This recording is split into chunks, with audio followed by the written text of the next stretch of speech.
Olá, tudo bem? Eu sou o Fábio de Renzo, da Novembro 4, e esse é o nosso podcast Comunicação Interna Sem Fronteiras. Um espaço, um canal que a gente fala muito sobre comunicação, cultura organizacional, recursos humanos, liderança, né? Ultimamente falando, inclusive, sobre inteligência artificial também. Hoje eu vou ter o prazer de conversar com a Lorena. Mas antes disso, eu queria te dar alguns recadinhos importantes. Primeiro é que se você acompanha esse nosso trabalho, a gente já está chegando em 41 conversas, 41 laboratórios de oportunidades onde a gente pode trazer profissionais para a gente, muito mais do que dizer o que é certo e errado, é trazer reflexões, pensamentos, opiniões que possam ajudar você no seu crescimento do mundo corporativo. Então, se você gosta desse material, se você acompanha, você pode compartilhar com seus colegas, dividir com o pessoal que trabalha com você, inclusive dar sugestões para a gente, né? Perguntar aqui é sempre importante. E também queria agradecer a Progic. A Progic é uma parceira nossa nesse projeto, né, que vem nos acompanhando desde o início. A Progic é uma empresa que trabalha na melhoria da comunicação interna para os seus clientes, né? Então ela está, por exemplo, na Renault, na Bauducco, oferecendo justamente o canal de comunicação, seja na TV corporativa, seja no aplicativo. Tem um vídeo que explica um pouco melhor sobre a Progic. Por favor, se você puder acompanhar. Com a plataforma multicanal de comunicação da Progic, você alcança 100% dos colaboradores de forma moderna e unificada. Com poucos cliques você cria, agenda e segmenta os seus comunicados para TV, aplicativo, e-mail e pop-up desktop. Conecte suas pessoas, conteúdos e tecnologia em uma experiência digital única. Conheça o novo mundo da comunicação corporativa com a Progic. Olá, obrigado Progic novamente pela oportunidade. Olá, Lorena, tudo bem? Tudo bom, e você? Muito bem, muito obrigado aqui de receber, diretamente de Hortolândia. Pois é. São Bernardo do Campo. Que bom estar aqui contigo. Lorena, eu sempre faço uma introdução um pouquinho diferente, de vez em ficar falando da sua carreira, do seu currículo, eu sei que é bem extenso. Você tem hoje o Miguel, que está com 5 anos, e a Olivia com 10, vai fazer 10, né? Isso. Chega no final do dia, os dois se perguntam, mamãe, o que você está fazendo no final do dia? O que você entrega para o mundo, para o trabalho, né? E principalmente hoje é um dia que eu sei que você tem um podcast, treinamento, vai estar em workshops, enfim, está viajando, depois você vai falar um pouco sobre isso também. Mas se os dois te perguntaram, mamãe, o que você entrega no final do dia? Por que as pessoas te pagam, Lorena? Mamãe, por que as pessoas te pagam? O que você acha que você entrega hoje? Olha, essa é uma boa pergunta, né? Eu acho que a minha entrega está muito alinhada com o propósito de despertar o melhor nas pessoas, impactando as relações humanas dentro das organizações. Então, para os meus filhos, eu sempre falo, a mamãe contribui para que as pessoas sejam versões melhores delas mesmas. Muito bom. Então, acho que é isso, é um desafio, né? É um explicar. desafio. Gosto disso, gosto muito dessa questão de ter as versões. Eu sempre comento, né, Lorena, pessoal, que a gente sempre usa um título aqui, muito mais para dar um norte na nossa conversa, é um bate-papo, é um laboratório, como eu falei, mas acho que é importante também para a gente ter mais uma narrativa. E o tema que eu acho muito importante, eu também quero te ouvir um pouco da sua história, né? Você trabalhou muito tempo em executiva de empresas, Sim. hoje presta serviços, depois a gente vai falar um pouco sobre isso. Mas tem um tema que eu acho muito legal, que é essa questão da transformação cultural, né? Que é um tema que as empresas vêm vivendo muito, essa necessidade dessa transformação. E a questão é como é que um líder pode construir ou destruir. É engraçado isso, né? A gente sempre pensa numa questão da construção. Não, o líder constrói, mas ele também pode destruir, não é isso? Então, assim, esse é o tema que eu queria colocar. E aí, a minha primeira pergunta é justamente isso, né? Esse líder, ele é de verdade esse porta-voz dessa construção ou dessa destruição, dessa transformação cultural? É isso que acontece mesmo? Sua experiência mostra muito isso? Na verdade, assim, que a experiência me mostra, eu passei por algumas organizações em que algumas fizeram uma decisão consciente de querer fazer uma transformação de cultura, né? Por motivos de a gente precisa, porque os nossos comportamentos já não são mais adaptáveis ao que o contexto contemporâneo pede, né? Então, a gente precisa instalar mais inovação, conexão de pessoas, enfim, eu acho que é o melhor cenário quando a empresa tem consciência e decide fazer uma transformação sem dor. Mas a maioria dos casos, o que acontece é que a empresa já começa a dar sinais assim, patológicos de que o resultado não vem. Concorrência, mercado. Concorrência, mercado, líderes que não estão preparados, uma cultura que não dá atração para o negócio. E aí ela fala, a gente precisa mudar a cultura. E aí começa o grande dilema, né? Porque falando da cultura organizacional, que é o jeito que você pensa, fala e age naturalmente dentro da organização, Desculpa, eu queria que você repetisse isso, porque eu acho que isso é importante, porque Claro. às vezes a cultura parece um negócio muito... Atmosférico, né? Não. Cultura é... O jeito que você pensa, fala e age. Perfeito. Tem que haver sincronia entre esses 3 elementos. Isso é cultura. Então é tão simples quanto eu chegar numa empresa agora e falar: você pode me ajudar a fazer um relatório? A resposta daquela pessoa vai trazer um comportamento que é sustentado ou não pela cultura organizacional. Perfeito. Como ela agiu, como ela te tratou, como ela... Claro, vou te ajudar, Fábio. Conta comigo. Ou... Não, isso depende. Olha, acho que você tem que passar para outro departamento. Perfeito. Tenta falar com o fulano, né? Você precisa abrir uma solicitação. A burocracia, né? É A burocracia, o Barrett já fala isso, que é acho que um dos maiores comunicadores sobre cultura. Ele fala que a burocracia é um entrópico cultural, que é o que... Na verdade, é um elemento aí que mastiga a cultura, né? A burocracia, a super hierarquia, a falta de comunicação, a síndrome do poder, né? Então, voltando aqui ao pensamento, quando você tem uma transformação, uma necessidade de transformar a cultura, a primeira coisa é você entender por que você precisa passar por isso e o que é que você está buscando no final. Quem decide fazer transformação de cultura só visando o resultado financeiro, já está fadado a morrer. Porque a cultura tem que ser muito mais do que isso. É como é que a gente constrói uma organização sustentável para o futuro, a partir de ações do presente, onde as pessoas têm pertencimento. O que gera o resultado é o pertencimento das pessoas à organização e o jeito que elas operam essa empresa. E aí o líder tem um papel fundamental, porque ele não é só a pessoa que vai declarar essa mudança, essa cultura, mas ele tem que ser o grande exemplo da prática. Perfeito. Eu só queria tirar uma dúvida. Pela sua experiência, essa necessidade de mudança, isso normalmente é algo que a liderança, no modo geral, ela entende e ela compra, ou às vezes é alguma coisa que ela é meio que precisa fazer, ou isso depende? Depende. Olha, eu vou te dizer que assim, existem empresas, eu já passei por algumas, inclusive prestando serviço, em que às vezes é o conselho que manda fazer mudança na cultura. E é mais difícil. O dono não quer, o conselheiro quer. Como é que você vai fazer uma transformação de cultura se o próprio dono, que é quem respira aquele negócio, imprimiu uma forma de trabalhar a vida toda, fala: isso é besteira, eu cheguei nos resultados até aqui. Mas o conselho, olhando o futuro, não... Perfeito. Começa, inclusive, no desafio dos conselhos, né? E aí existem conselhos e conselhos. Existem conselhos comprometidos com a perenidade do negócio e existem conselhos preocupados em dizer o que o dono quer ouvir. Ah, tá. Né? Então, a ética na governança de conselho, inclusive, é um dos principais tópicos do mundo contemporâneo. Perfeito. Quando a gente pensa como eles contribuem ou não com as organizações.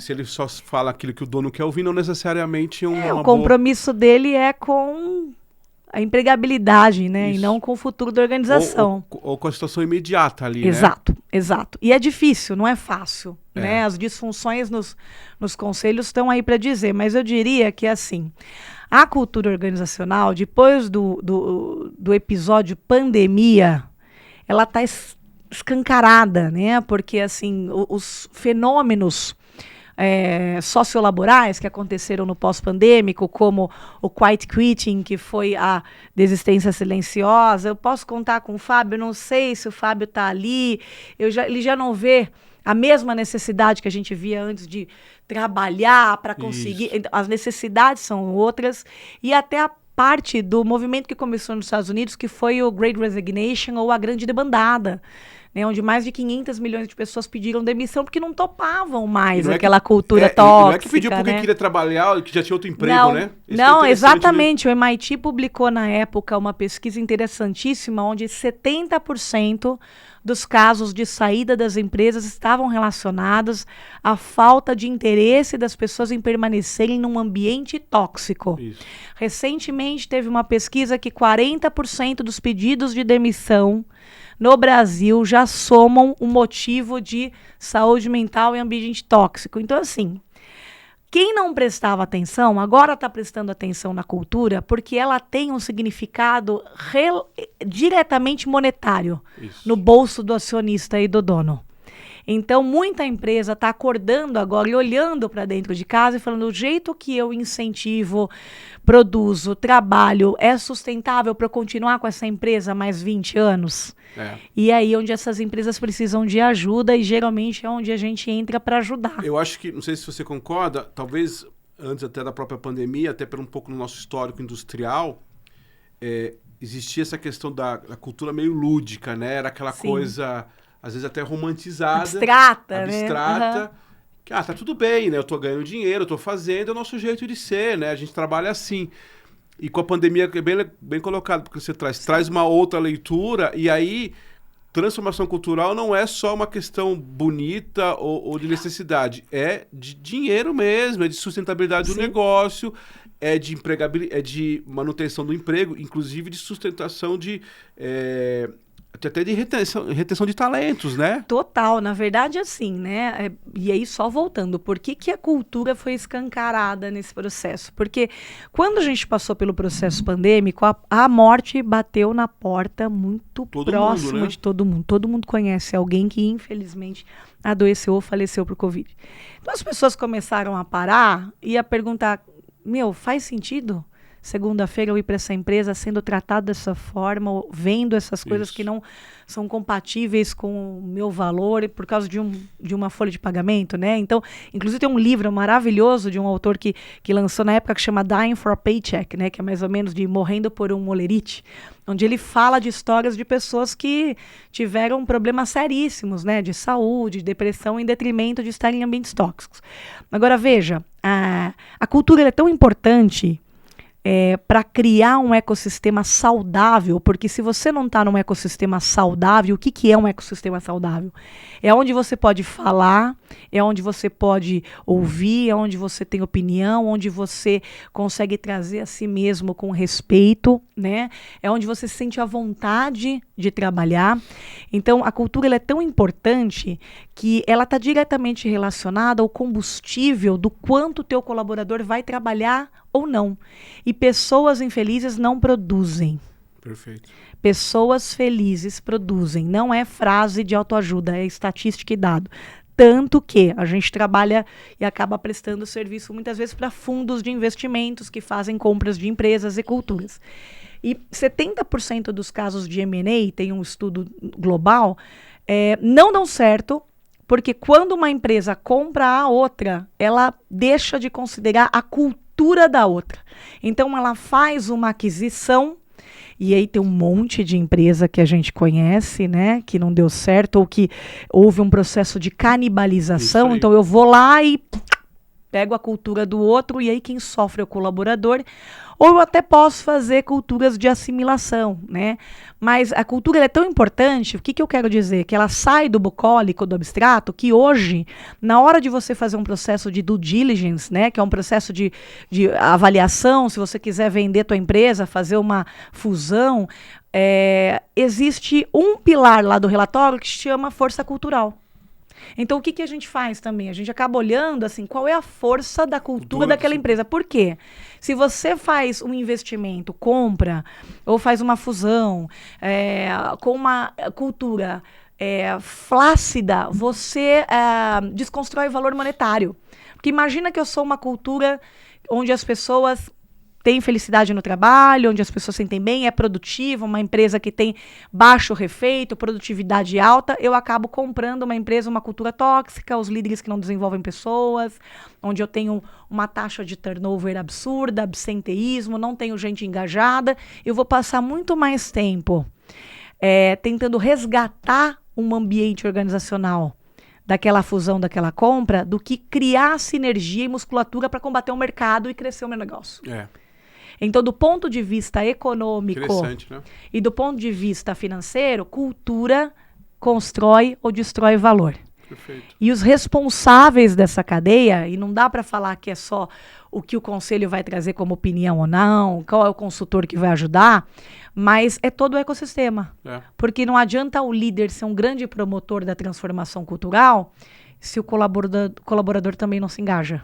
Se ele não vê verdade naquela transformação. Eu só queria trazer um ponto interessante que você falou, né? Porque às vezes a empresa ela produz bem um determinado produto, Sim. tem um valor de mercado muito bem, inclusive já tem até modelos que no passado não existia tanto e que hoje existe, que ele já nasce com a intenção de ser vendida lá na frente. Sim, né? muitos. Tá tudo bem, mas se ela não olhou para a questão cultural, olha como ela perde valor no mercado. Quer dizer, ela tem lá, faz o melhor boneco, faz tudo bonitinho, mas a questão interna de liderança tóxica, de talvez muita burocracia, enfim, tudo que você colocou, joga o valor para baixo. Olha que interessante. Total. Isso tá lá, obviamente, dentro de vários checklist, está um dos itens lá. Assim como nas pastas de due diligence hoje também tem a inclusão, né?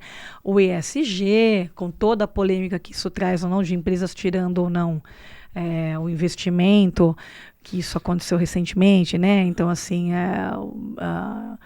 o Zuckerberg que vai lá e vai desinvestir, ou quem vai reposicionar, mas assim... O grande ponto é, cultura não é um tema bucólico. Perfeito. Cultura significa a qualidade do ecossistema que você vai ter para as pessoas entregarem e produzirem. E é isso que te dá dinheiro. Então não adianta não adianta querer o fim se não se cuida do meio. Perfeito. E cultura é cuidar do meio. É o custo do que você comercializa, e não é o custo de matéria-prima, é o custo que está tudo envolvido. Porque o que a gente vê hoje em dia, inclusive, são muitas empresas que são processadas, né, por esses colaboradores, onde tem a mídia, né, o LinkedIn, Instagram e outros acessos aí de mídia social escancaram as empresas. E quando vem também, por exemplo, um Glassdoor... É isso aí. E que é um Glassdoor. Hoje todo mundo, na hora de decidir mudar de emprego... Você vai olhar lá. Você vai olhar lá. O reclame aqui, né? O recrutador tem outro papel hoje em dia. Total. Né? O recrutador não tem que convencer que a empresa é boa. O recrutador tem que entender se existe sinergia entre a forma que aquele candidato pensa, age e fala com a forma que a empresa pensa, age e fala. E mais, né? O próprio... entrevistado, ele olha para ver se aquela empresa combina com os valores dele. Exato. Claro que a gente ainda vive um país muito, às vezes, desigual, que às vezes, infelizmente, você não tem tantas opções, mas é isso. Agora, Lorena, você falou uma coisa importante, apesar do nosso tema ser com a liderança, eu não queria perder aqui de vista um tema que ficou aqui na minha cabeça.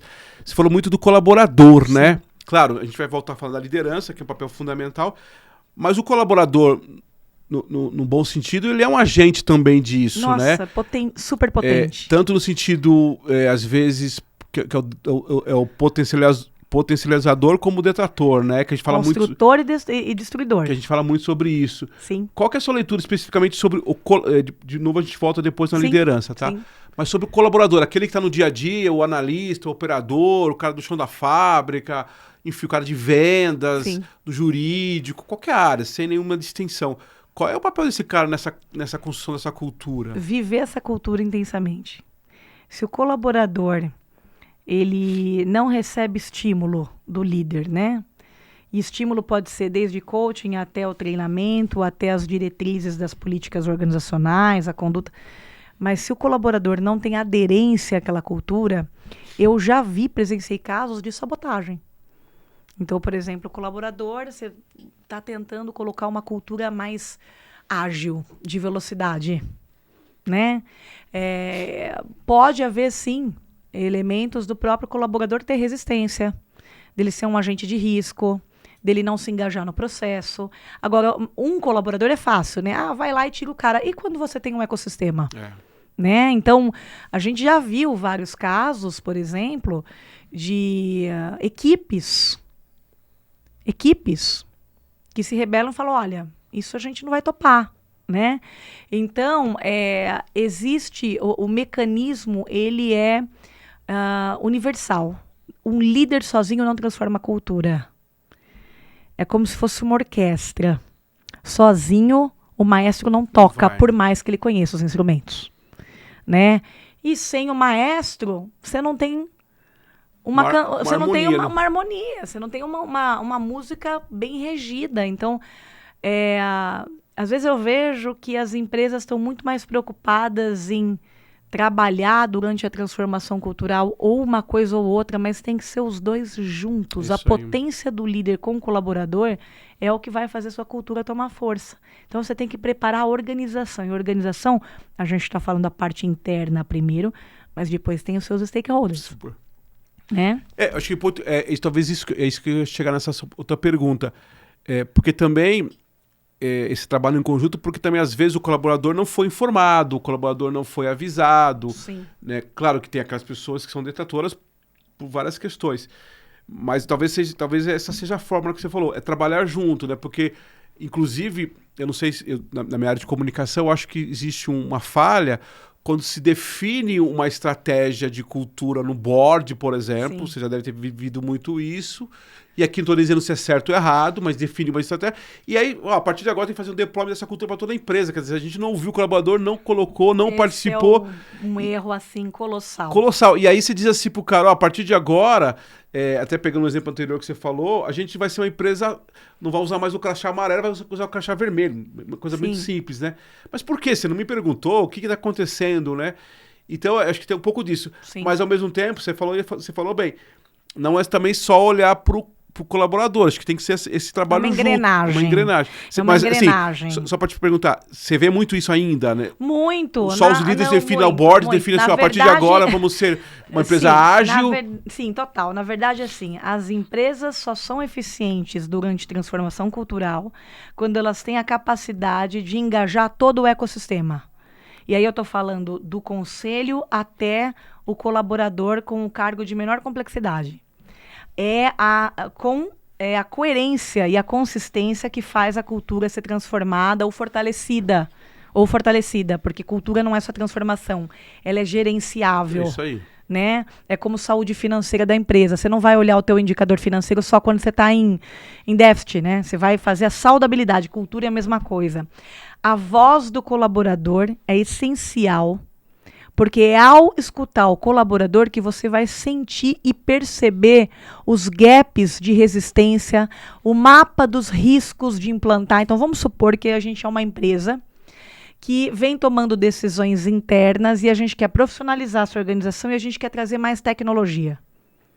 Aí eu vou lá, contrato, consultoria, trago ferramentas, só que eu não paro para entender como é que essa tecnologia está aplicada no dia a dia do colaborador e quais receios ele pode ter de usar, ou quais preocupações ele tem. O que acontece? Eu ponho dinheiro, depois eu quero que desça e acho que o colaborador é um plug and play, né? Tira e põe na tomada. E não é. Existe gerenciamento de engajamento, de relevância, de comunicação. A comunicação ainda é o principal fator de ruína durante o processo de transformação e de fortalecimento. Por quê? Muita empresa entende que tem que comunicar em escada. O que é isso? Então eu tenho o CEO que fala para o diretor, que fala para o gerente, que fala para o... Não funciona. Telefone sem fio. A comunicação, ela tem uma estratégia a ser seguida. Existe a parte que ela é setorial, existe a comunicação estratégica organizacional. Então, quanto mais o teu colaborador estiver engajado com a visão da estratégia de por que a gente está mudando essa cultura, onde é que a gente quer chegar, Perfeito. Quais são os ganhos, por onde a gente vai passar, o quanto essa empresa precisa de mim, maior aderência. Não dá para, no século XXI, eu tratar o colaborador com comando e controle. Você vai arruinar o teu negócio. Ah, mas a minha margem é enorme, que eu já ouvi isso também, tá? Mas a minha margem é enorme, eu posso fazer o que eu quero. Por enquanto você acha que você pode fazer, porque enquanto você está tendo essa postura, o teu concorrente em silêncio está se preparando para fazer uma organização onde o teu colaborador vai ter mais vontade de trabalhar do que aqui. E aí o que acontece quando você tem um turnover alto? Tua folha de pagamento vai aumentar, porque quem vai querer trabalhar numa empresa ruim? Isso aí. Gente movida pelo capital. E para isso você vai ter que desembolsar mais dinheiro. E de pessoas que não necessariamente vão ficar. Isso aí. Então é um ciclo vicioso e não virtuoso. Não, fantástico, porque você está falando aqui, dessa questão até da comunicação, que é mais a minha praia. Eu tive um trabalho um tempo atrás, conversando com o CEO de uma empresa, e ele, assim, depois de uma conversa, mas para que a gente precisa ouvir os colaboradores? Pois é. Né? Tipo assim, até... Mas tipo, não entendi a sua pergunta, né? Quase dizendo assim para ele. Não, mas por isso, porque é o que você acabou de falar. Você vai implantar lá um SAP da vida. Fantástico, mas o quanto isso impacta? Eu não estou dizendo que você não pode, pegando o SAP como exemplo, mas outros casos. Sim. Não estou dizendo que você não possa implantar, mas deixa eu ouvir, deixa eu entender quanto é que impacta. Quem é que vai estar quem que vai estar no dia a dia? Quem que vai estar lá no processo, Sim. entendeu? É bem interessante isso que você está falando, porque, e concordo totalmente contigo, quando você tem esse casamento da liderança com as equipes, é a harmonia a força, né, que isso gera na transformação, claro. né? E eu sinto, porque eu sinto, eu posso, porque assim, é aquela história, né, Lorena? Eu posso até não concordar muito com essa estratégia, mas eu fui ouvido. Você foi incluído, ó. Quando a gente é incluído, mesmo para escutar, a gente passa a fazer parte de alguma forma com sucesso ou insucesso daquilo. Eu tenho um certo DNA ali. Sim. Por mais que a decisão final, né? Envolvimento. Por mais que a decisão final de usar o logotipo X não é exatamente o meu. Ok, mas eu faço parte. Agora, quando você chega e fala assim, a partir de agora, a nossa marca é X, nosso modelo é X, o nosso trabalho é X, e você nem me ouviu. Mas isso, inclusive, é muito comum isso ouvir, né? É muito comum. E eu digo assim, né? Isso até tá dentro dos meus estudos aí para minha tese de doutorado. Que assim, os líderes não escutam os colaboradores por medo de perder poder. Perfeito. Na tese do doutorado. Esse é o primeiro ponto, né? Então, assim, e quanto maior, tem um estudo de uma cientista, de uma neurocientista maravilhosa que chama Brie Andreatta. Eu tive o privilégio de ouvi-la na Califórnia 2 anos atrás. E ela traz que a área do cérebro que é responsável por criar as conexões empáticas é a mesma área afetada das pessoas que têm um excesso de necessidade de poder. Ou seja, de acordo com esse estudo, quanto maior a minha necessidade de imperar, de ter o poder, menor vai ser a minha conexão neurológica com a empatia. Então, resumindo, quanto mais necessidade eu tenho de comandar e controlar... menos empático eu sou. Exato. E o que é empatia? É escuta. Né? E aí, onde que existe um grande erro aí dos líderes, né? Porque eu vejo de tudo trabalhando aí com organizações e a gente atende hoje o desenvolvimento de autoexecutivo. Então, esse papel de ajudar a trazer a consciência da compreensão é o que a gente faz muito. Que você perde poder, vamos colocar aspas esse poder, se você deixa o teu colaborador sem informação suficiente para decidir se ele quer ficar contigo ou não. Perfeito. Então, não adianta você falar que eu não vou escutar o Fábio, porque quem decide o SAP que vai vir sou eu. Porque se você comprar o SAP e o Fábio não aderir ao uso, se ele sabotar o uso da tua ferramenta, ou se ele não aderir do jeito que você quer, você vai perder dinheiro. Perfeito. Entende? Então, hoje, a liderança preparada e inteligente é a que investe tempo ouvindo a equipe. Porque é ouvir a equipe que você tira as melhores conclusões e resolve problemas de forma simples. A gente muitas vezes dificulta a resolução de problema. É isso aí. E o líder tem que ouvir porque o colaborador, ele traz a virtude de aplicar aquilo que você precisa. Então, você quer fazer uma transformação de tecnologia, eficiência de um processo, quem tem que desenhar o seu processo na mesa são os caras que põem a mão. Não é só chamar uma baita de uma consultoria de processo. Porque você vai chamar a consultoria, mas quem vai trazer a inteligência e a aderência é a pessoa que está dentro da tua empresa. Será que esse processo serve para a gente? Então, outro dia eu participei de uma empresa que quis trazer alta tecnologia, só que com um grupo de colaboradores que não eram early adopters de tecnologia. Que quando eu fui conversar, eles falaram, olha, isso aqui vai tirar o emprego da gente. Então, como é que você vai ter pessoas usando o máximo de potencial de uma ferramenta tecnológica, sabendo que no íntimo ela acha que a máquina compete com ela? Entendeu? Super. Então, a gente precisa preparar a organização para a mudança. Perfeito. E não vomitar a mudança na organização. Essa questão que você falou do poder, eu acho bem interessante, porque no final da história é isso mesmo. É uma sensação de perder poder. Só que ao mesmo tempo eu acho que você ganha sustentabilidade ao longo do tempo, quando você faz isso. E tem outro ponto, outro dia eu até escrevi um pouco sobre isso no LinkedIn, que uma das coisas que as pessoas pedem muito, inclusive comunicação, eu acho que na sua área também, que é o engajamento. Precisamos melhorar o engajamento. E eu acho que a pergunta é exatamente outra, que é parecida com o que você falou. A pergunta é, o cara quer ficar aqui com a gente? Exato. Não é a pergunta que eu quero aumentar o engajamento, porque eu não tenho, por mais que eu seja uma empresa bacana, eu não tenho capacidade de aumentar o seu engajamento. A pergunta tem que ser feita outra. Lorena, você quer continuar trabalhando com a gente? As condições que eu te dou, assim, na maneira assim.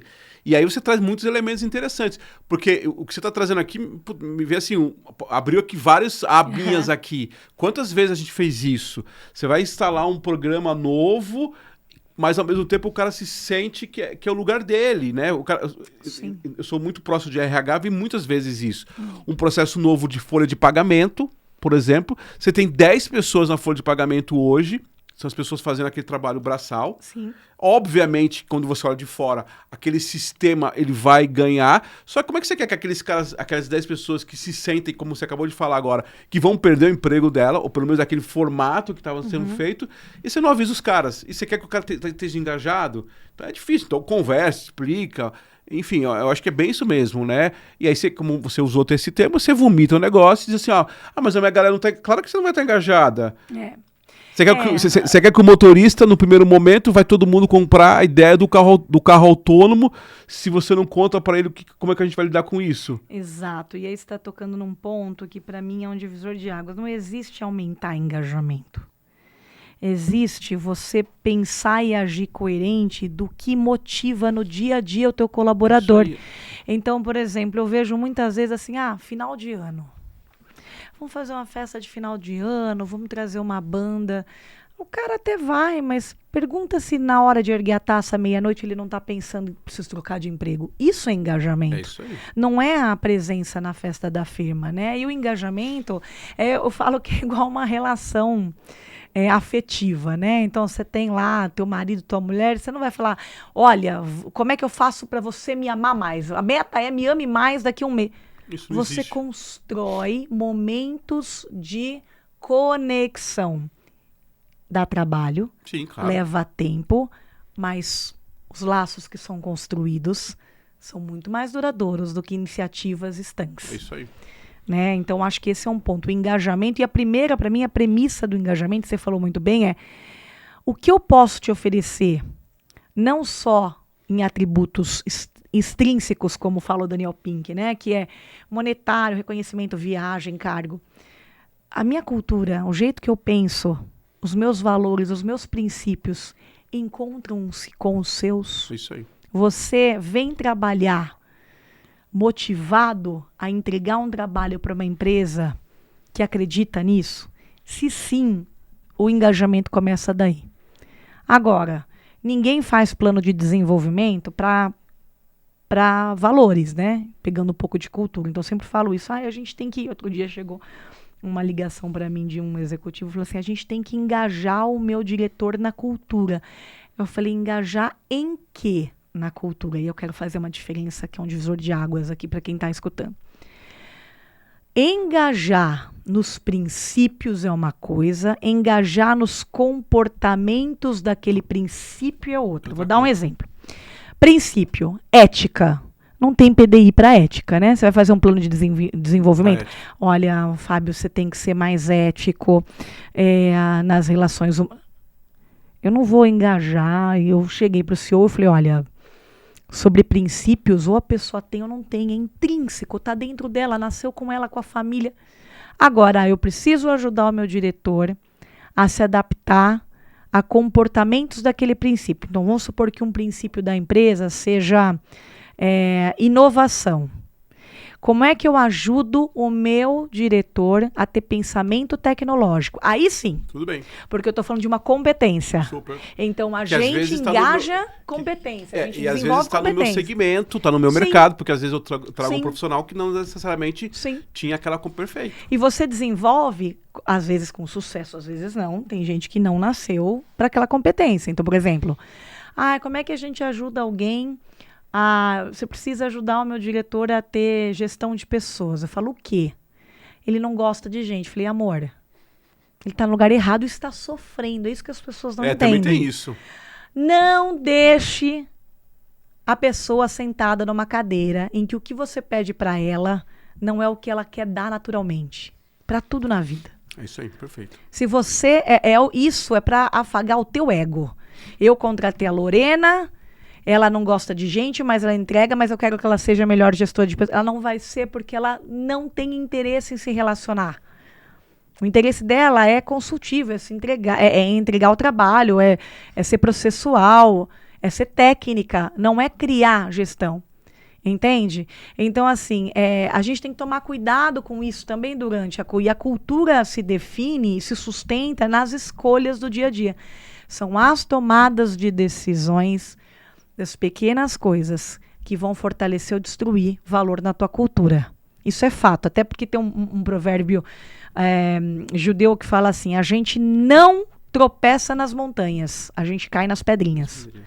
Então não é aquela grande mudança que vai destruir a cultura da empresa, mas são pontos do dia a dia. Lorena, eu achei muito interessante esse comentário seu em relação ao líder, que às vezes ele não tá, nem ele quer estar naquela cadeira. Exato.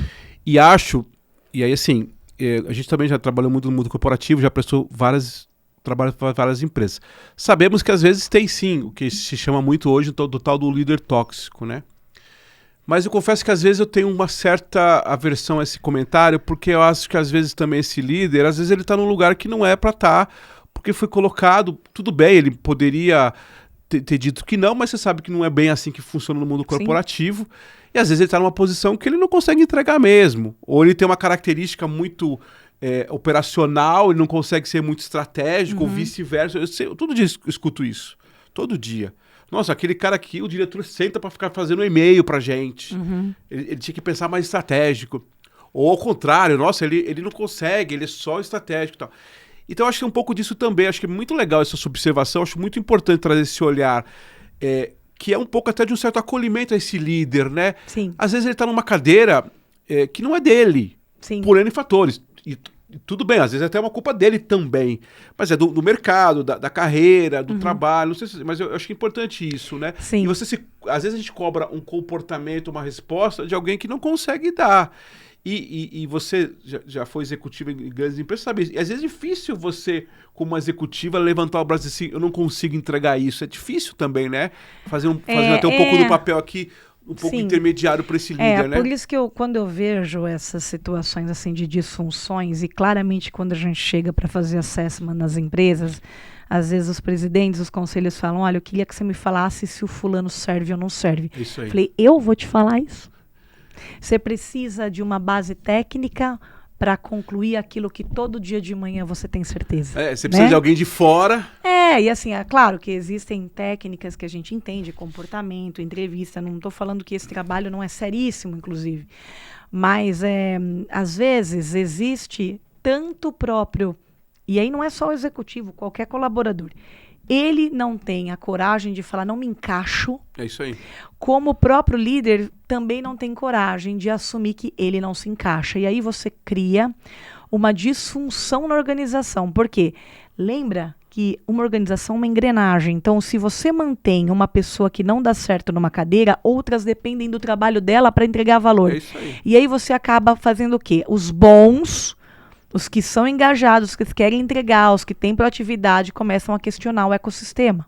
Sim. E falar, pô, eu tô aqui com maior vontade, querendo trabalhar, e o fulano não tem aquela habilidade, ou não tem aquele comportamento, está sendo mantido, eu vou. E aí acontece um processo na organização que ficam os medíocres, vão os talentos. E num século como o nosso, né, que a gente chama, que está acontecendo, tem um estudo da Korn Ferry maravilhoso que chama The Talent Crush, que é a crise da gestão de talentos, você tem que ser muito habilidoso para você reter as pessoas boas todos os dias. Não é avaliação de desempenho só, não são programas, isso faz parte de Cada 6 meses, um ano. Imagina, né? Você tem que prestar atenção numa reunião, como aquela pessoa pensa, qual a motivação, e a primeira coisa que eu falo, você quer reter gente, entende o propósito daquela pessoa. E o propósito, estou traduzindo, por que é que faz sentido a tua organização na história dela? O que ela quer gerar de impacto para ela e a tua organização serve como um meio. Então, olha, eu tenho um propósito de educar pessoas. E essa vaga, essa posição que eu sento de gerente de treinamento, aqui nessa empresa me possibilita que eu treine minhas habilidades e que eu tenha satisfação no que eu faço. Isso aí. Se o teu trabalho não for uma alavanca que permita o teu colaborador viver o propósito, você nunca vai engajá-lo. E você pode dar Você vai ser várias apenas um coisas, emprego. Obviamente você pode dar um salário melhor, Não, você pode dar um isso não benefício. engaja. Ele vai dando algumas pílulas ali, mas não engaja. Não engaja. E Não vai engaja. ter isso que você falou que eu acho perfeito, que é essa disfunção, porque quem está na equipe vai percebendo isso. Total. E aí o que acontece? Você enfraquece não só a pessoa que não tem a competência ou a habilidade pronta para sentar, mas o corpo executivo e a governança. E aí é que tá. Tem presidente, CEO, diretor executivo que não presta atenção nisso. Que é muito mais fácil falar, o cara é ruim. Isso. Mas o que o colaborador do contemporâneo já está ligado é falar, nossa, que governança fraca deixar esse cara que não serve. Isso.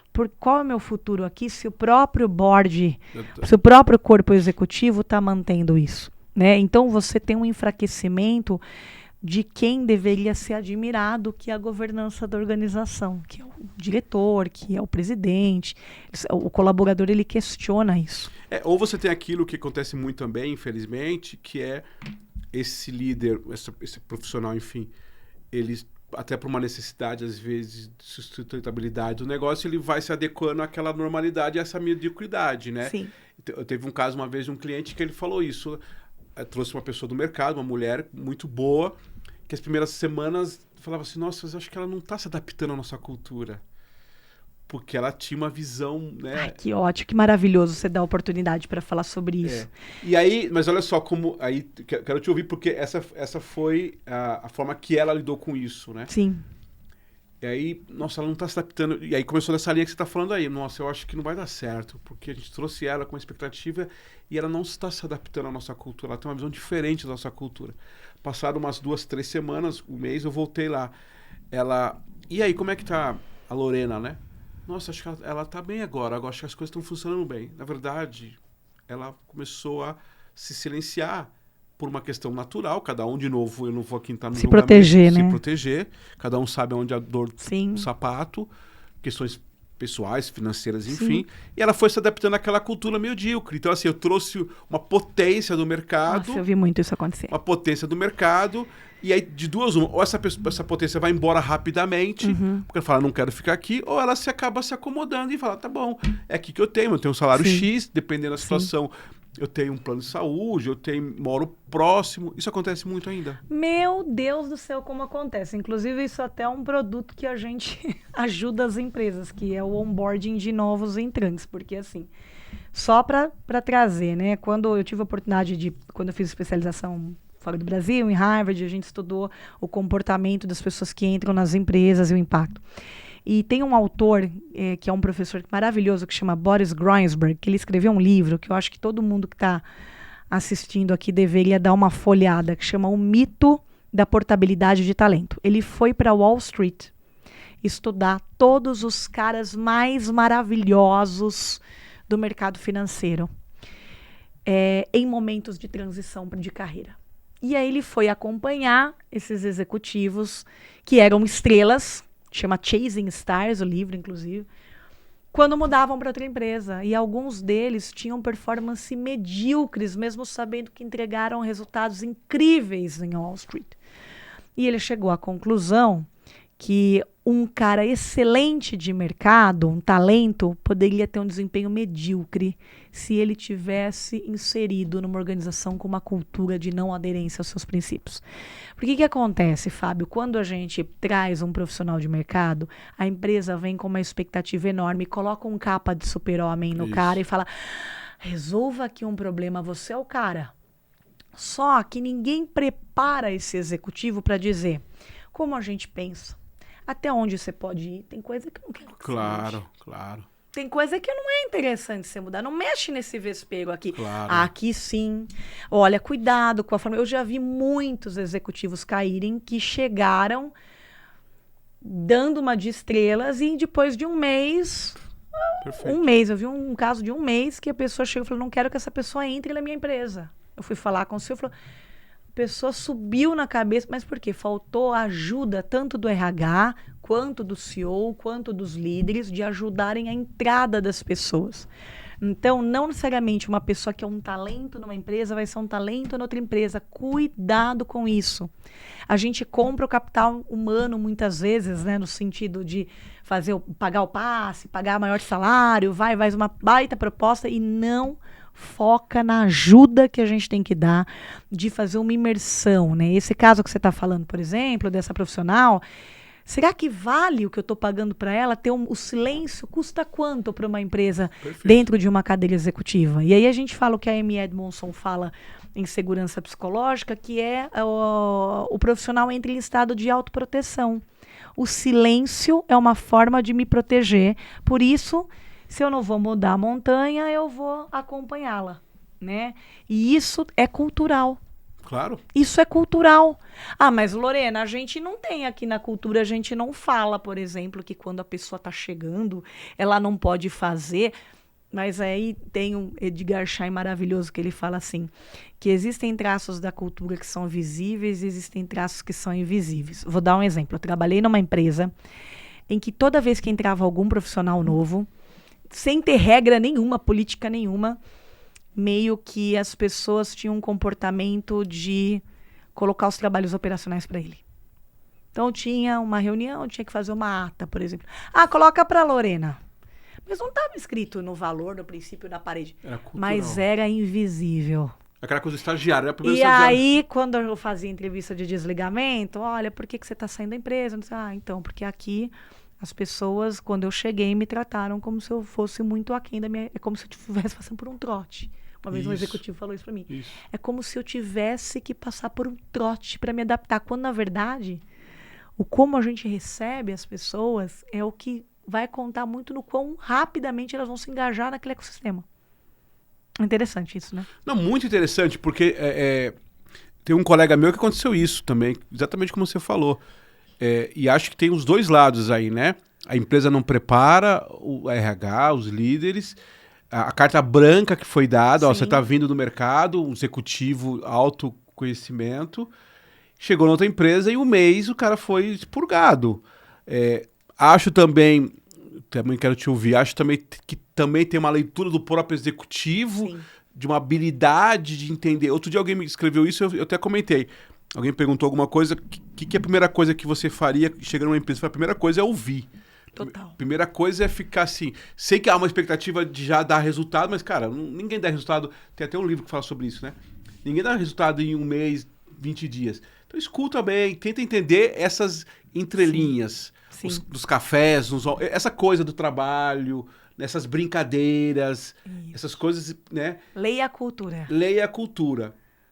Claro que tem muita responsabilidade do RH, concordo contigo, muita responsabilidade depende do nível de um CEO, de uma diretoria, sim, mas também tem uma responsabilidade do próprio executivo, sim, né? Deixa eu entender, porque se o cara vem, por mais que te digam, nunca tem esse negócio de carta branca, desculpa, não existe isso, você concorda?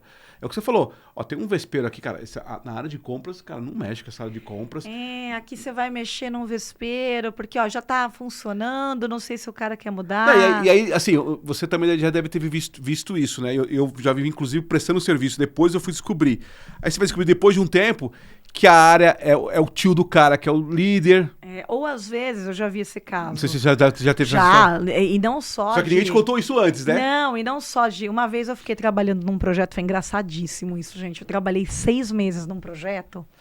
E quando eu saí, eu descobri que a gerente de RH era a mulher do CEO. Olha aí. Eles não falavam. O que você eu nunca acho. Você nunca soube? Não, ninguém falava. Olha. Todo mundo sabia, ninguém falava. E depois eu fui falar mesmo, por que será que tem, né, um pensamento de protecionismo, de não melhorar as coisas, né? Como se os líderes não tivessem sua biografia, né? O que é um grande erro pensar. Mas eu já vi caso de uma vez eu entrei numa empresa que a gente acompanhou uma contratação do CEO falar, eu quero que você mexa na área de compras. O cara começou a mexer e falou assim, mas eu não quero que você mexa na área de compras. Então a pessoa sabe que tem que mexer e quando o profissional foi lá começar a tirar, virar a tartaruga que a gente fala, ele foi mandado embora. Porque incomodou. né? Então, eu falo que essa parte da escuta, da sensibilidade, de conexão, você falar para mim assim, quais são as 2 competências essenciais do mundo contemporâneo pós-pandêmico? Eu falo habilidade de se comunicar e a habilidade de criar pontes e não muros. Isso aí. Se você criar muros dentro da organização, você não vai longe. Você tem que criar pontes. Lorena, mas outro dia eu fiz um podcast aqui, falando um pouco sobre liderança, e queria só te fazer uma provocação. Sim. Ao mesmo tempo, e eu concordo 100% com você, mas você tem uma cobrança de tempo, né? Sim. Então, assim, eu pessoalmente adoro essa coisa de você conversar com as pessoas, ouvir, fazer pequenas reuniões, workshops, estar no chão de fábrica, né? Antes de implantar novos projetos, ouvir. Mas há uma expectativa da própria liderança de você falar, e aí, cadê o seu legado? Cadê a mudança? Né? Dependendo do momento que, que a empresa está vivendo, né? Como você colocou no início da nossa conversa, às vezes uma questão financeira e tal. Como é que encontra esse equilíbrio? Quer dizer, então, aí quem está nos ouvindo aqui, pô, Fábio, legal, você está falando, Lorena, legal. Então eu preciso criar uma agenda de escuta, que é importante, mas eu preciso também dar resultado. São as 2 coisas ao mesmo tempo. Como é que eu equilibro isso? Ótimo. Vamos lá. Vamos cair na real, né? Você, executivo, você vai ser contratado, o teu CEO não vai te dar 60 dias para ficar ouvindo e tomando café. Provavelmente, se você foi contratado numa cadeira executiva, ou você já vai continuar operando o que estava funcionando, mas a maior parte das empresas não tem voo de cruzeiro, né? Não tem o trânsito de cruzeiro, ou é para resolver algo. A questão é que você vai mesclar as 2 coisas. Você vai ter decisões que você vai tomar, mas inclua as pessoas para ouvi-las antes de tomar a decisão. Perfeito. Então, eu não vou fazer uma agenda de só ficar tomando café. Também não vou só fazer reunião e não vou ouvir as pessoas. Você vai fazer as 2 coisas ao mesmo tempo. E conexão a gente constrói em momentos fora de caos também. Esse é um outro ponto que eu queria chamar a atenção. Tem gente que fala, mas eu construo network. Não, construir network quando você precisa do outro não é network. É utilitarismo. Construir relações que te ajudem a fazer um bom trabalho significa o quanto % da tua semana tem construções de relações genuínas com pessoas que sejam importantes. E que talvez você não precise dela para fazer aquele trabalho naquele momento, mas é importante escutar, se conectar.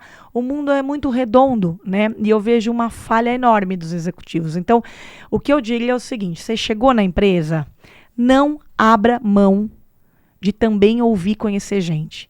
Mas o CEO quer que eu faça. Você não está falando que você não vai fazer para o CEO. Você está falando, olha, ok, e cuidado para não abandonar o diagnóstico. O diagnóstico é uma entrega. Um diagnóstico bem feito já é uma entrega. Não é só resolver. Se você resolver um problema com pouco dado, com pouca informação, com pouca sensibilidade, a chance de você entrar e continuar num looping de não resolução é enorme. Você vai sair como incompetente. Perfeito essa observação. O diagnóstico já é uma entrega. Total! Você ficou 2 meses, enorme. Você fez um diagnóstico, isso já é uma entrega. Sim, Perfeito. É uma entrega porque a partir do muitas vezes, né, o líder precisa escutar é uma outra voz não viciada de alguém que está chegando ou que foi promovido para aquele departamento, e isso já é colaborativo. Isso. Né? Porque ainda mais quem trabalha, a gente que é especializado com alta liderança, né, o CEO, ele é um lobo solitário. Todo mundo quer tomar café com o CEO, mas quanta gente quer falar o que está rolando de verdade? Né? Então o CEO bom é o CEO que conhece a operação. Ele não vai pôr a mão, mas ele conhece. Né? Então, dos líderes que a gente estuda, que a gente acompanha, o CEO, o diretor, o supervisor, eu não estou querendo enquadrar só no CEO, qualquer líder. Sim. O líder, ele é excelente quando ele tem empatia no processo de entrega daquilo que ele é responsável. Então, se eu cobro, você está na minha equipe, eu sou coordenadora de recrutamento e seleção, mas eu nunca acompanhei você fazendo uma entrevista, com qual espaço de lógica ou de consistência eu vou te dar um feedback de que o seu recrutamento não é bom? Isso aí. Entende? Então precisa ter esse envolvimento. Eu gostei muito disso, eu acho que é uma excelente dica, né, para quem está assumindo, que, como você colocou, não é só CEO, diretor, qualquer nível de liderança, né? Cria uma agenda onde você, claro que dependendo da sua atividade, do trabalho, mas uma agenda que você coloca uma parte de ouvir e uma parte de execução. Sim. Que seja o diagnóstico. Mescla as duas coisas. Claro que tem coisas que você pela sua experiência, você já até sabe mais ou menos aonde você quer chegar. Sim. Tem coisas pela experiência, até porque você também foi contratado para isso. Mas use de uma maneira muito inteligente a escuta das pessoas. Porque às vezes, como você até trouxe no início da conversa, pequenos detalhes silenciosos ou pequenos detalhes do seu colaborador pode mudar todo o projeto. Sim. Né? E se o cara se sente parte... Quantas vezes? Eu fiz um trabalho um tempo atrás, numa empresa, onde o cara falou... A gente fez isso, parecido com isso. Ele falou, cara, eu nunca fui ouvido aqui. Eu estou há 20 anos nessa empresa. Eu falei, não, como assim? Nunca há 20 anos. Então, assim, é isso, né? E pior, né? Assim, eu já tive uma empresa que eu trabalhei que o líder morria de medo de escutar. Ele tinha medo de escutar o colaborador, porque, olha só, ele achava que ele ia ter que prestar conta. É isso aí, é isso aí. Eu não vou escutar o Fábio, porque se ele falar alguma coisa... O que eu faço depois? É muito pior não escutar. É perfeito. Se você não escuta, você nunca vai saber onde você está fazendo gol, onde é que você está pondo a bola fora.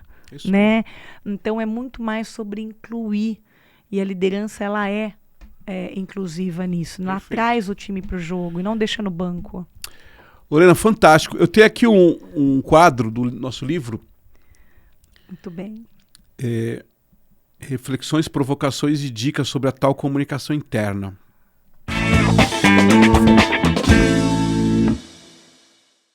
Uma parte do livro, e eu acho que tem uma parte importante, inclusive, que combina com uma das suas falas. Eu estou falando da comunicação interna, mas a gente pode fazer aqui uma relação. A comunicação interna precisa olhar primeiro para dentro e depois para fora. É muito comum e tentador a comunicação interna fazer ações que envolvam temas e canais externos. Nas redes sociais, por exemplo, tem páginas corporativas alimentadas pelo pessoal da comunicação.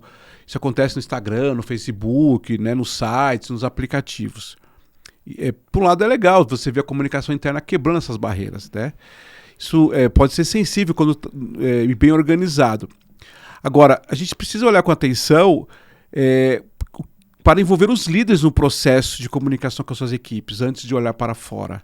A gente precisa olhar com atenção para os conteúdos e temas que publicamos internamente. Precisamos olhar com atenção para os canais que usamos internamente. Olhar com atenção para o formato dos textos, imagens que aplicamos internamente, que às vezes é diferente do externo.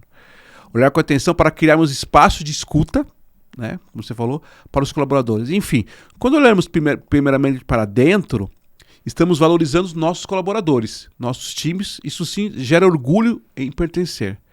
Então, é o que eu coloco aqui no livro como uma dica. Agora, antes de olhar para fora, precisamos olhar para dentro primeiro. Então, você até colocou em algum momento isso, né? É claro que a gente precisa olhar para fora, você até falou dos stakeholders, é claro que é importante, necessário, é o que sustenta, independente inclusive de muitos negócios. Agora, a gente precisa olhar para dentro. Então, assim, e é muito ruim também, você já deve ter vivido muito isso, é muito ruim quando há esse descompasso daquilo que eu falo para dentro versus para fora e vice-versa. Então, para quem trabalha em comunicação interna, que é um pouco da minha história, do meu livro, é muito legal você quebrar barreiras, fazer um LinkedIn. Estamos fazendo um LinkedIn agora. Isso, inclusive, muita gente de comunicação interna está sendo responsável pelo LinkedIn da empresa. E, de novo, é muito legal. Agora, tome cuidado, porque o que você está fazendo para fora, se você não faz para dentro, isso se expõe muito mais. E o colaborador fala, essa empresa não é a empresa que eu trabalho. Que tem até a ver com os traços culturais que você disse. Essas matérias, esse tipo de texto, essa linguagem, essas fotos que estão sendo colocadas aqui no site, nas redes sociais, não estão em sinergia, né? Não está aderente, como diz lá no interior, não orna comigo. É isso mesmo. Não orna comigo. Então eu acho assim, importante olhar primeiro para dentro, mas também é importante olhar para fora, claro. A gente também não pode ficar só olhando para dentro e não olhar para fora. Acho que é uma evolução. Você concorda com isso? Completamente. Eu acho que a primeira coisa é olhar para dentro sem medo do tamanho do que você vai ter que mexer. A primeira coisa é tenha um olhar... Sem medo, é isso aí. Sem medo, não tenha medo. Não tenha medo, né? Você não tem que mudar tudo de uma vez, você não tem que alterar tudo de uma vez. Primeiro observe, faça um bom diagnóstico. O que as pessoas acreditam, o que elas estão fazendo, quais são os símbolos. Cultura tem a ver com símbolo. Então, total. A comunicação que é emitida numa reunião é a mesma linguagem, né? Então, quais são os rituais? Então, poxa, como é que a gente abraça ou repele os princípios de organização? Então, primeiro, observe. rascunhe, pergunte para as pessoas e vá aos poucos. Qualquer transformação é sobre progresso e não intensidade. Toda vez que alguém chega para a gente e fala assim, Lorena, a gente quer fazer uma transformação cultural, ou mesmo em executivos, porque a gente trabalha com mentoria executiva, a gente quer... O progresso que vai te levar para o caminho que você quer não é a intensidade é flácida. Ela não sustenta comportamento, então vá aos poucos. Não tenha medo de começar. O pior cenário é ter o check-up, saber que não funciona e engavetar. Tira foto e não faz nada com ela. A consciência sem iniciativa é o que vai te fadar à falência. A consciência com o início é o começo de algo muito maior. Talvez até pode até parecer contraditório, mas às vezes, talvez, se o cara não ter consciência, ainda menos pior, né? O problema é quando o cara tem a consciência e não toma atitude, né? Porque se ele tem a consciência, ele sabe que aí é escolha, não é consciência, né? Exatamente. Aí é escolha. A gente fala que toda vez que o percurso natural, até para quando a gente está se desenvolvendo, no nosso autodesenvolvimento, né? A consciência te leva a novas atitudes que viram outros hábitos. Tudo começa na consciência, né? Então, eu acho que esse é um ponto importante. O líder tem um papel fundamental. O líder não é um super-herói. Aliás, não entrem nessa de lerem livros de super líderes. Não existe. O líder falha. Ele precisa falhar, senão ele não aprende. Só que ele corrige. Ele traz, ele aprende. Então, assim, a liderança, a primeira coisa que um líder de sucesso tem que entender é que ele é uma obra em constante construção e progresso. E que ele precisa das pessoas, não porque ele é incompetente, mas porque não há força de entrega se ele não envolver as pessoas. Perfeito. Sozinho ele não vai transformar e gerar impacto. Ele precisa da organização. Lorena, queria te agradecer. Se depender, eu que ficaria com você a tarde toda. Excelente. Essa conversa vai ter muitas outras coisas, mas sei que também você tem seus compromissos. Eu queria te perguntar, para quem quer saber mais de você, contratar seus serviços, hoje você tem uma consultoria? Sim, na verdade eu tenho a Improvement, que é uma consultoria focada em desenvolvimento executivo, transformações de cultura, com gestão da mudança. Então, isso serve tanto para pessoa física como pessoa jurídica? A gente faz pessoa jurídica, né? Porque o nosso foco é ajudar as organizações e pessoas nas organizações. Dentro das organizações, sim, então desde mentoria executiva até desenvolvimento, fortalecimento de equipes. E o nosso papel vem sendo muito ajudar as empresas a lidar com as tensões das transformações, porque toda transformação tem tensão. Então tem o site da Improvement, né? improvement.com.br, o LinkedIn e também o meu LinkedIn, Lorena Terreri. Então, super atuante, está sempre falando dos eventos.